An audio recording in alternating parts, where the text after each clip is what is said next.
নমস্কার বন্ধুরা, আপনি যদি কোনো জমি বা বাড়ি কেনার 2 বছরের বেশি সময় পরে বিক্রি করেন, তাহলে আপনার ওই জমি বা বাড়ি বিক্রি করে যদি লাভ হয়, তো সেই লাভটাকে বলা হয় ক্যাপিটাল গেন এবং তার জন্য আপনাকে ট্যাক্স দিতে হয়।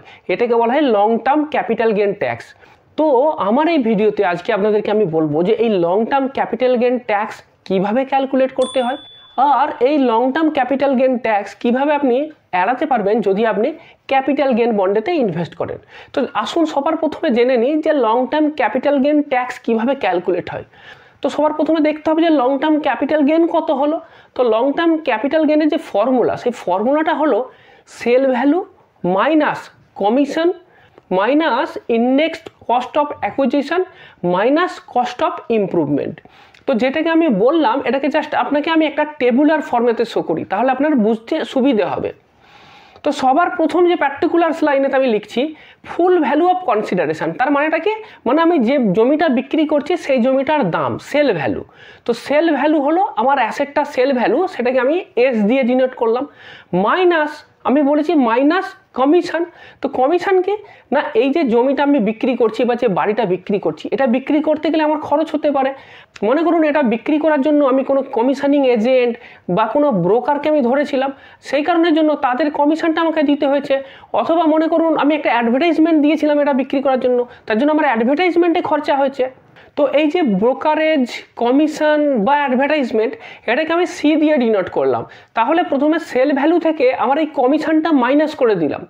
তারপরে যেটা মাইনাস করব সেটা হলো ইন্ডেক্সড কস্ট অফ অ্যাকুইজিশন, অর্থাৎ যে জমিটা বা যে বাড়িটা আমি কিনেছি তার যে দাম, সেই দামটা কিন্তু তার অরিজিনাল দাম নয়, ইন্ডেক্সড কস্ট হিসেব করব। সেটা কিভাবে হবে সেটা আমি পরে আপনাকে বলছি। তো সেটাকেও আমি মাইনাস করব, সেটাকে আমি ধরলাম এ, তাহলে এটা মাইনাস হলো। তারপরে আরেকটা জিনিস মাইনাস করব, সেটা হলো ইন্ডেক্সড কস্ট অফ ইমপ্রুভমেন্ট। মানে ধরুন আমি জমি কিনেছি বা বাড়ি কিনেছি, তারপরে হতেই পারে যে সেখানে জমির ক্ষেত্রে আমি পাঁচিল দিয়েছি বা বাড়ি কেনার সময় বাড়ি করার পরেতে তাতে আমি আরও খরচা করছি, রং টং করার জন্য বিভিন্ন খরচা হতে পারে। তো সেই সবগুলো আমি অ্যাড করব। তো সেই যে খরচাটা, সেটাকে বলা হয় ইমপ্রুভমেন্টের খরচা। এবার ইমপ্রুভমেন্টেরও অ্যাকচুয়াল খরচাটা নেব না, নেব কি ইন্ডেক্সড কস্ট অফ ইমপ্রুভমেন্ট। তো ইন্ডেক্স কস্ট অফ ইমপ্রুভমেন্টই বা কীভাবে বের করবো সেটা আমি জাস্ট এর পরেই বলছি। তাহলে আমার ফর্মুলাটা কি আসছে, যে ফর্মুলাটা হলো এলটিসিজি, মানে হচ্ছে কি যে LTCG equal to sale value মানে এস মাইনাস সি, সি মানে হচ্ছে কমিশন, মাইনাস এ, এ মানে হলো ইন্ডেক্সড কস্ট অফ অ্যাকুইজিশন, আর মাইনাস আই, আই মানে ইন্ডেক্স কস্ট অফ ইমপ্রুভমেন্ট। তো এটা হলো লং টার্ম ক্যাপিটাল গেনের ফর্মুলা। এইবার আপনাকে একটা জিনিস আমি বললাম না যে ইন্ডেক্সড কস্ট অফ অ্যাকুইজিশন, এই জিনিসটা জানা খুব জরুরি। ইন্ডেক্সড কস্ট অফ অ্যাকুইজিশন মানেটা কি? মানে হচ্ছে যে মনে করুন যে কোনো একটা সময়তে, আজ থেকে কিছু বছর আগে, ধরুন 10 বছর আগে আপনি একটা জিনিস কিনেছিলেন, ধরুন সেই সময়তে জিনিসটার দাম ছিল 10 লাখ টাকা। এইবার আজকে যখন বিক্রি করছেন, তখন আপনার কেনা দাম হিসাবে সেই 10 লাখ টাকাকে ধরা হবে না। কি ধরা হবে? তার থেকে আপনার কেনা দামটাকে বেশি ধরা হবে। কেনা দামটাকে বেশি ধরা হলে কি হবে? আপনার যে গেনটা সেটা কম দেখানো হবে। এবার প্রশ্ন হলো কেনা দামটা আমি কেন বেশি দেখাচ্ছি? এর কারণটা কি? এর পিছনে কারণ হলো এটাই যে যখনই আপনি গত বছর ধরুন একটা জিনিস কিনেছিলেন 100 টাকা দিয়ে, এইবার সেই জিনিসটা এই বছর শুধুমাত্র ইনফ্লেশনের কারণেই তো তার দাম 107 টাকা হয়ে যাবে, কারণ 7 টাকা যদি আপনি ইনফ্লেশন ধরেন। তাহলে গত বছর একটা জিনিস 100 টাকায় কিনে এই বছর যদি 107 টাকায় বিক্রি করি, তাহলে মোটামুটি দেখা যাচ্ছে যে আলটিমেটলি আপনার তো কোনো প্রফিট হয়নি, গেন কি কিছু হলো? কারণ ওটা তো ইনফ্লেশনেই চলে গেল। তো এই যে ব্যাপারটা, এই যে আমার ইনফ্লেশনটাকে এর হিসাবের মধ্যে ইনক্লুড করলাম, তো এইটাকেই বলা হচ্ছে ইন্ডেক্সড কস্ট অফ অ্যাকুইজিশন। তো এই ইন্ডেক্সড কস্ট অফ অ্যাকুইজিশনের ফর্মুলাটা কি? তো indexed cost of acquisition is equal to cost of acquisition into cost of inflation index of the final year, মানে যে বছর আমি এটা বিক্রি করছি সেই বছরের inflation index divide by cost inflation index of the initial year, অর্থাৎ যেই বছর আমি কিনেছিলাম সেই বছরের ইনফ্লেশন ইন্ডেক্সটা। তো এই দুটো জিনিস আমাদেরকে জানতে হবে। তো এই যে ইনফ্লেশন ইন্ডেক্স কোন বছরে কত আছে সেগুলো সব পাওয়া যাবে। কিভাবে পাওয়া যাবে, কোথায় পাওয়া যাবে, সব ভিডিওর পরেই বলছি, আপনি জাস্ট ভিডিওটা দেখতে থাকুন। এইবার আপনাকে আমি একটা প্র্যাকটিক্যাল এক্সাম্পল দিচ্ছি, কারণ এই এক্সাম্পলটা দিলে আপনাকে যে ফর্মুলাটা আগে বললাম সেটাও আরেকবার রিভাইজও হয়ে যাবে, জিনিসটা আপনার কাছে ক্লিয়ারও হয়ে যাবে। মনে করছি যে মিস্টার শর্মা একটা ফ্ল্যাট কিনেছিলেন 20 লাখ টাকা দিয়ে। কবে? না 2013 সালে। এইবার সেই ফ্ল্যাটটা কেনার সময়তে তাকে কিছুটা মেনটেন করতে হয়েছিল, একটু ইমপ্রুভও করতে হয়েছিল, এখানে ওখানে রঙের কাজ বিভিন্ন ধরনের কাজ করে সেখানেও আপনার 3 লাখ টাকা খরচা হয়েছিল। তো তারপরে সেই ফ্ল্যাটটা তিনি রেখে দিয়েছিলেন। এইবার এই জাস্ট ফেব্রুয়ারি 2023-এতে তিনি ফ্ল্যাটটা বিক্রি করলেন, ভালো দাম পেয়েছেন, তিনি 40 লাখ টাকা দিয়ে ফ্ল্যাটটা বিক্রি করেছেন। এইবার প্রথম যে প্রশ্নটা আসবে যে তাহলে এই ফ্ল্যাটটা বিক্রি করে তার লং টার্ম ক্যাপিটাল গেইন কত হলো। তো সেই ক্যাপিটাল গেইনটা বের করতে গেলে আমাকে কি করতে হবে, ফর্মুলাটা আমাদের মনেই ছিল যে সেল ভ্যালু থেকে প্রথমে কমিশনটা বাদ দিতে হয়। তো এখানে বিক্রি করার জন্য কোনো কমিশন লেগেছে বলে কোথাও বলা নেই, তো তাহলে কোনো কমিশন লইল না, কমিশন বাদ। এইবার কি থাকছে সেটা হলো ইন্ডেক্সড কস্ট অফ অ্যাকুইজিশন।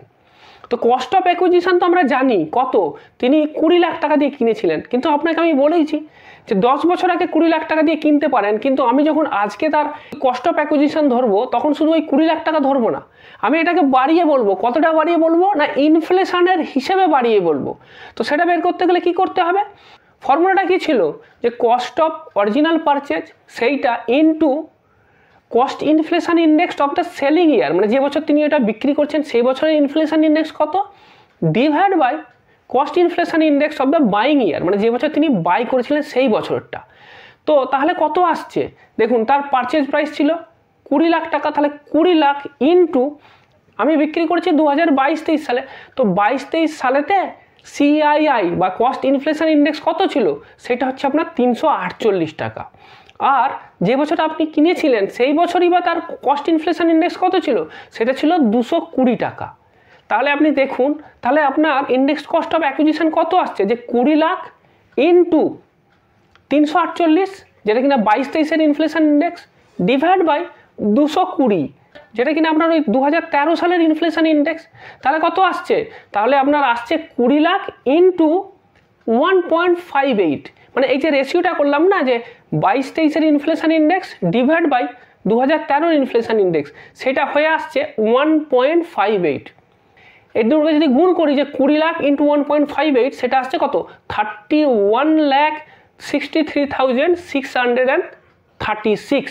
তাহলে আপনি দেখুন যে অ্যাকুইজিশন কস্ট মানে যে বাড়ি কেনার যে কস্টটা সেটা কতটা বাড়িয়ে দেখানো গেল, 20 লাখ টাকা নয়, প্রায় 1.58 টাইমস বাড়িয়ে দিতে পারলাম। বাড়িয়ে দিতে এই জন্যই পারলাম কারণ ইনফ্লেশন বেশি হয়ে গেছে না, সেই কারণের জন্যই আমার কস্ট প্রাইসটাকেও বেশি দেখাতে পেরেছি। তাতে লাভ হবে তো আমারই না, কারণ আলটিমেটলি কস্ট প্রাইস যত বেশি দেখাবো তত তো গেন কম হবে, আর যত গেন কম হবে তত ট্যাক্সটাও কম লাগবে না, কারণ ট্যাক্স আলটিমেটলি আপনার ওই গেনের উপরে দিতে হয়। তো আপনার কাছে তো ক্লিয়ার হয়ে গেল যে ইন্ডেক্সড কস্ট অফ অ্যাকুইজিশন কত হয়েছে। এইবার কস্ট অফ ইমপ্রুভমেন্ট যেটা আছে তারও ইন্ডেক্সেশনটা বের করব, মানে ইন্ডেক্স কস্ট অফ ইমপ্রুভমেন্ট। এবার দেখুন 2012-13 সালেতে তিনি ওই 3 লাখ টাকা খরচা করেছিলেন, কিন্তু সেই 3 লাখ টাকাটার আজকের দিনের ভ্যালু কত আমি সেইটাই দেখতে চাই। তো সেইটাও ওই 1.58 টাইমস বেশি হবে, কারণ আমি তো বের করেই নিয়েছি যে রেশিওটা হচ্ছে 1.58। তাহলে আপনার এলো 3 লাখকে 1.58 দিয়ে গুণ করে দিলাম, সেটা আসছে 4,74,545 টাকা। তাহলে actually long term capital gain কত আসছে আপনার, 40 লাখ থেকে প্রথমে ইন্ডেক্সড কস্ট অফ অ্যাকুইজিশনটা বাদ দিয়ে দিলাম, মানে 31,63,636 টাকা মাইনাস হয়ে গেল। তার থেকে আবার ইন্ডেক্সড কস্ট অফ ইমপ্রুভমেন্টটাও মাইনাস করে দিলাম, যেটা কিনা 4,74,545 টাকা। তাহলে অ্যাকচুয়াল গেন কত এলো, 3,16,819 টাকা হলো অ্যাকচুয়াল গেন। এইবার এই 3,16,819 টাকার উপর আপনাকে এলটিসিজি ট্যাক্স দিতে হবে। তো কত পার্সেন্ট ট্যাক্স দিতে হয়, 20% ট্যাক্স দিতে হয়, তার উপরে কিছুটা শেষ আছে, আমার যতদূর জানা 0.6%-এর কাছাকাছি এরকম একটা শেষ দিতে হয়। তো এই শেষটাকে বাদই দিলাম, আমি জাস্ট একটা রাফলি হিসেব করার জন্য ওই 20%টাকে হিসেবের মধ্যে রাখছি। তাহলে ওই 3,16,819 টাকার 20% কত আসবে, 72,363 টাকা।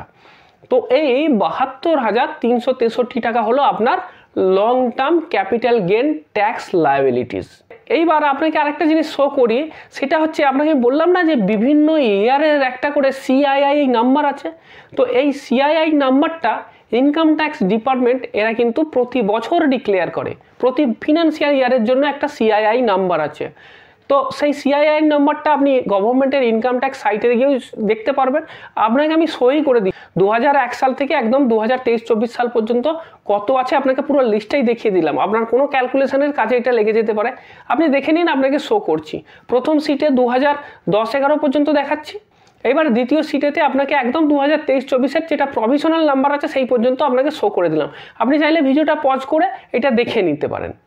এইবার আপনার এই যে ক্যাপিটাল গেনটা হলো, এই ক্যাপিটাল গেনের উপর তো আপনাকে 20% ট্যাক্স দিতে হবে। তো এই ট্যাক্সটা এড়ানোর একটা রাস্তা আছে, সেইটা হলো যে কিছু ক্যাপিটাল গেন বন্ড আছে, যেই বন্ডেতে ইনভেস্ট করলে কিন্তু আপনি ওই ট্যাক্সটা এড়াতে পারবেন। তো এই নিয়ে অলরেডি একটা ভিডিও আমি বানিয়ে রেখেছি, পুরো ডিটেলে আপনি ওই ভিডিওটা দেখে নিতে পারেন। আমি জাস্ট এই ভিডিও শেষে আপনাকে শো করব, আপনি সেই ভিডিওটা দেখে নেবেন। এরকম ক্যাপিটাল গেন বন্ড মোটামুটি 4 ধরনের হয়। National highway authority of India limited, REC limited, IRFC limited, rural electrification corporation limited, এরকম 4টে বন্ড আছে, সবগুলোই গভর্নমেন্টের বন্ড। এই বন্ডে ইনভেস্ট করলে কিন্তু আপনাকে আর কোনো ক্যাপিটাল গেন দিতে হবে না। ম্যাক্সিমাম 50 লাখ টাকা পর্যন্ত আপনি ক্যাপিটাল গেন বন্ডেতে ইনভেস্ট করতে পারেন। তো আপনার ক্ষেত্রে তো মাত্র 3,16,819 টাকা হয়েছে। তো আপনি এই 3,16,819 টাকার ক্যাপিটাল গেন বন্ড কিনে নিলে তাহলে আপনাকে এই টাকার কোনো ট্যাক্স দিতে হবে না। এবার প্রশ্ন হলো যে এই বন্ডের একটা সমস্যা আছে, সেটা কি 5 বছর আপনাকে এই বন্ডেতে ইনভেস্ট করতে হবে, আর দ্বিতীয় কথা হলো ইন্টারেস্ট রেটটাও কম। তো অনেকে ভাবছিলেন যে ক্যাপিটাল গেন বন্ডেতে ইনভেস্ট না করে যদি আমি এমন করি যে জাস্ট স্ট্রেট ফরওয়ার্ড ট্যাক্সটা দিয়ে দিলাম, বাকি টাকাটা অন্য জায়গায় ইনভেস্ট করলাম, তাতে কি লাভ হবে? চলুন এইবার সেই ক্যালকুলেশনটা একটু করে দেখি। তো প্রথম যেটা আমরা করবো যে ক্যাপিটাল গেন বন্ডেতে যদি আমি ইনভেস্ট করি তাহলে আমি কি পাচ্ছি। আমার ইনভেস্টমেন্ট অ্যামাউন্ট 3,16,819 টাকা। যদি ওই ক্যাপিটাল বন্ডেতে আপনার মিনিমাম অ্যামাউন্ট 10,000 বা তার গুণিতকে হয়, তবু জাস্ট অঙ্কের খাতিরে আমি এটা হিসেবটা করছি, বুঝতে পেরেছেন? তো আমি ধরে নিলাম যে আপনি 3,16,819 টাকাই ওখানে ইনভেস্ট করেছেন। এর ক্ষেত্রে ইন্টারেস্ট যেটা অ্যানুয়াল ইন্টারেস্ট হলো 5.25%, এটা সিম্পল ইন্টারেস্ট, এটাকে বন্ডের কুপন রেট বলে। তাহলে প্রতি বছর আপনি কত টাকা ইন্টারেস্ট পাচ্ছেন? 16,633 টাকা। তাহলে 5 বছরে আপনার টোটাল কত ইন্টারেস্ট হবে? কারণ এটা তো 5 বছরের বন্ড, 5 বছর শেষ হয়ে গেলে আপনার বন্ডের ভ্যালিডিটি শেষ, মানে ম্যাচিওর হয়ে গেল বন্ড, আপনার আর কোনো লায়াবিলিটিস নেই। তো 5 বছরে আপনার ইন্টারেস্ট আসবে 83,165 টাকা। তাহলে আমি যদি দেখি যে 5 বছর পরে টোটাল আপনার কত হলো, যে ক্যাপিটাল আর ইন্টারেস্ট এই দুটো মিলিয়ে কত হলো, প্রিন্সিপাল যেটা ছিল সেটা তো ফেরত পেয়ে যাব বন্ডের 5 বছর পরে। তো সেই 3,16,819 টাকা প্লাস 5 বছর যে ইন্টারেস্ট পেলাম ধরুন 83,165 টাকা, এই দুটো যোগ করলাম, তো মোটামুটি এলো 3,99,984 টাকা। তো মোটামুটি এইটুকু আমার পাওনা হলো বন্ড থেকে। এবার অনেকে ভাবছেন যে এই ক্যাপিটাল গেন বন্ড যেটা আছে এর ইন্টারেস্টটা তো খুবই কম, 5.25%। এদিকে সিনিয়র সিটিজেন সেভিংস স্কিমে তো 8.2% ইন্টারেস্ট দিচ্ছে, তাহলে তো প্রচুর লস হয়ে যাচ্ছে। এরকম করলে হয় না যে যা ইন্টারেস্ট হচ্ছে ভাই সেই ইন্টারেস্টটা দিয়ে দাও, বাকি যে টাকাটা বেঁচে থাকছে সেটাকে এই high yield senior citizen savings স্কিমেতে ইনভেস্ট করি, তাহলে কি লাভ হবে কি? দেখুন চলুন সেই ক্যালকুলেশনটা করে দেখি। তো এক্ষেত্রে কি হচ্ছে, এক্ষেত্রে কিন্তু আপনার প্রিন্সিপাল কমে যাবে, কারণ আপনাকে ট্যাক্সটা তো দিয়ে দিতে হবে। কত ট্যাক্স ক্যালকুলেট হয়েছিল? 72,363 টাকা।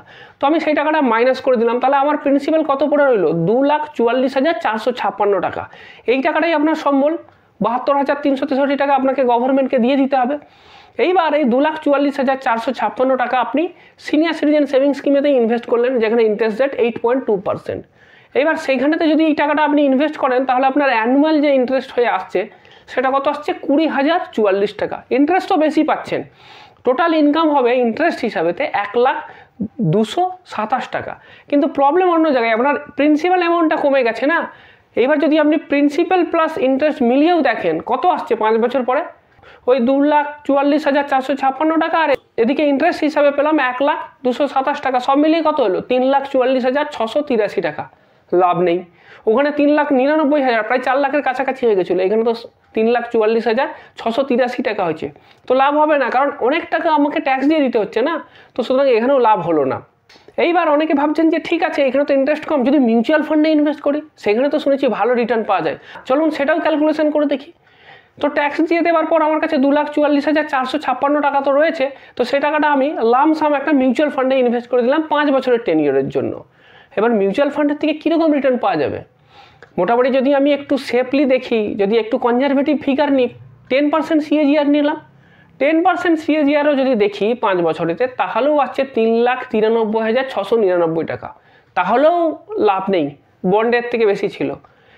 12% সিএজিআর যদি দেখি তাহলে দেখা যাচ্ছে যে 12% সিএজিআর হারে আমার আসছে 4,30,815 টাকা। কিন্তু মিউচুয়াল ফান্ডের তো এই যে 12% সিএজিআর বলছে, এটা তো গ্যারান্টেড না, না? তো সুতরাং যদি আমি দেখি যে রিস্ক আর রিটার্নের যদি আমি এক প্যারামিটার্সটা দেখি, তাহলে তো আমার মনে হয় যে রিস্ক ফ্রি হিসাবে বন্ডেতে ইনভেস্ট করেই ভালো। কারণ বন্ডে ইনভেস্ট করলে আপনি পুরো রিস্ক ফ্রি হিসাবে তো এই রিটার্নটা পাচ্ছেন। তারপর 5 বছর তো সময়, 5 বছর পেরিয়ে যাওয়ার পর আপনি আসল টাকা পেয়েও যাচ্ছেন। তো আমার মনে হয় যে ঘুরিয়ে ফিরিয়ে যদি দেখি তাহলে আমার মনে হয় যে বন্ডেতে ইনভেস্ট করাটাই ভালো। এবার আগে যেটাই বলছিলাম যে ওই ক্যাপিটাল গেন বন্ড সম্বন্ধে একটা ভিডিও আমি বানিয়ে রেখেছি, চলুন এই ভিডিওটা এবার দেখে নিন।